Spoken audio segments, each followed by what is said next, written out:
Okay, I have a rainbow of primary colors, primary and I guess the print primaries as well. Red, yellow, green, cyan, blue, and magenta. So I've got RGB and I've got yellow, cyan, and magenta.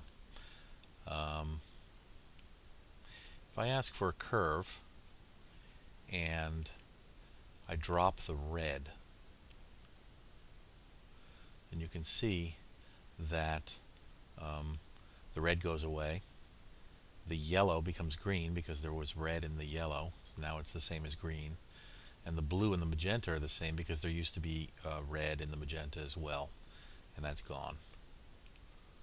If I ask for a black and white adjustment layer, then the first thing it does is it comes in with a bunch of default weights: 40, 60, 40, 60, 20, 80.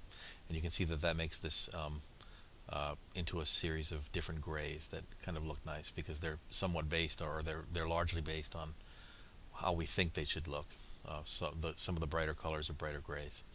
But if we make this 0 and this 0 and this 0 and this 0 and this 0 and this 0, we can see that one of the things that's interesting about the black and white adjustment layer is that it's very targeted.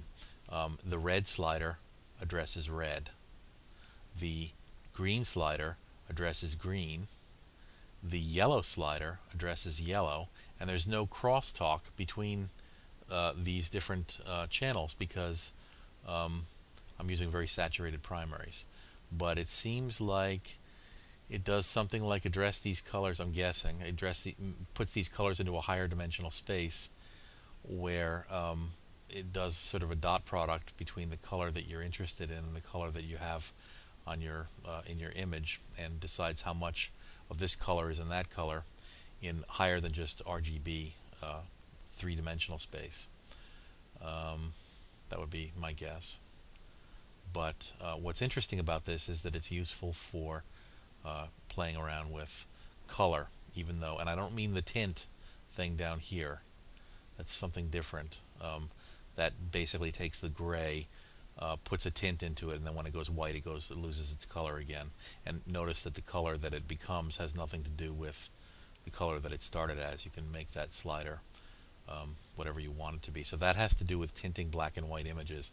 That's not what I'm talking about. What I'm talking about is taking the different components of yellow or green or cyan or blue, tinting them back to their original proper colors, and combining them together to form an image. I'll show you what I mean in a minute. Okay, I have a full color image, and I've put this sort of rainbow of primaries into the corner so that we can see what's going on. Here's the image, and I've put a black and white adjustment layer on top of it. And I've set that adjustment layer such that it emphasizes red. So red is at 100%, yellow and everything else is at 0%. You can see over here in the rainbow, red is white and everything else is black. Not really sure what it does with the midtones or the less saturated colors. It seems to sort of leave them alone and attack mainly the more saturated colors.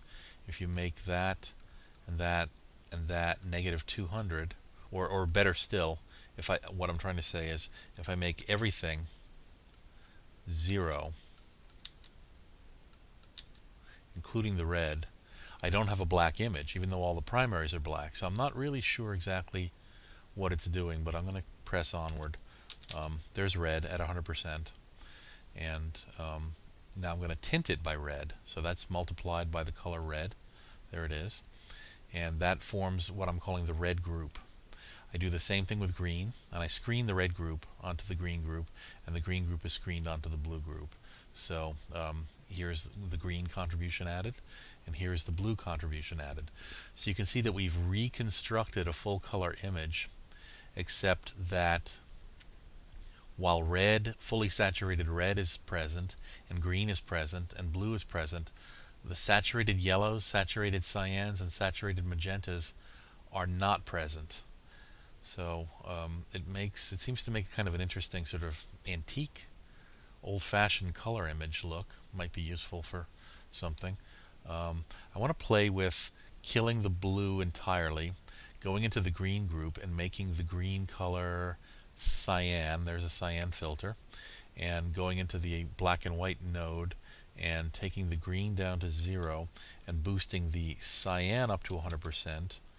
And I'm wondering if that is kind of a decent recipe for what's called the two-strip Technicolor process that was used in reconstructed in movies like The Aviator, but used in old-fashioned movies. I tried one more where instead of screening together or adding together red, green, and blue, I got the contributions from the cyan, magenta, and yellow channels, or color separations, and multiplied them together. So what I did was take the original image, um, I invert it, I apply this black and white procedure to get the contribution from the yellow. I tint it yellow, and then I invert it again, and that becomes group 1. And when I do the same thing for group 2 and group 3 and multiply them all together, I get this image.